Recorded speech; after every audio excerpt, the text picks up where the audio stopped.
Ženy po pôrode majú nárok na pozornosť a starostlivosť, pretože ak je o ženy postarané a ak majú po pôrode prístup k potrebným službám, tak je pre ne jednoduchšie sa venovať bábätku, užívať si ho a dojčiť ho. Dojčenie a duševné zdravie sú spojené nádoby, ktoré sa vzájomne podporujú. Dojčenie zlepšuje duševné zdravie. Ľudia si často myslia, že dojčenie je príčinou popôrodnej depresie či popôrodných úzkostí alebo psychózy. Dávajú to za vinu hormónom spojeným s dojčením. Navrhujú preto, že žene sa uľaví, ak prestane dojčiť. V skutočnosti hormóny, ktoré súvisia s dojčením, napríklad prolaktín a oxytocín, predstavujú hormóny, ktoré stabilizujú náladu, prinášajú pozitívne pocity a zlepšujú situáciu v prípade popôrodnej depresie, úzkosti či psychózy. Ak dojčenie považujeme za prioritu v starostlivosti o duševné zdravie žien, potom ho nevnímame ako nepríjemnosť či prekažku, ale ako súčasť terapie. Ženu, ktorá dojčí, môže často nad vodou držať silné putok jej bábätku.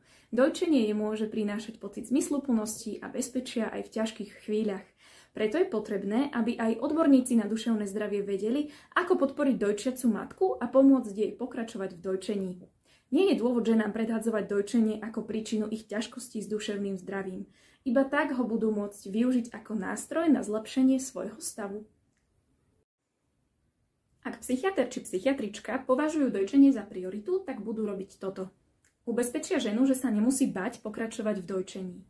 Uistí ju, že sa môže liečiť aj v období, keď dojčí. Vysvetlí jej, že liečbu a starostlivosť o seba nemá odkladať na obdobie po skončení dojčenia. Spýta sa, či má ťažkosti s dojčením a ak áno, odporúči jej laktačné poradenstvo. Pomôže žene nájsť zdroje pomoci a odbremenenia ženy.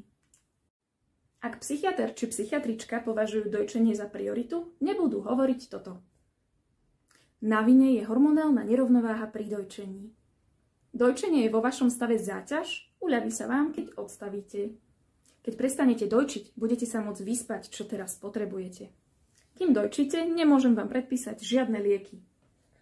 Nič sa nestane, keď prestanete dojčiť. Nebudete prvá ani posledná.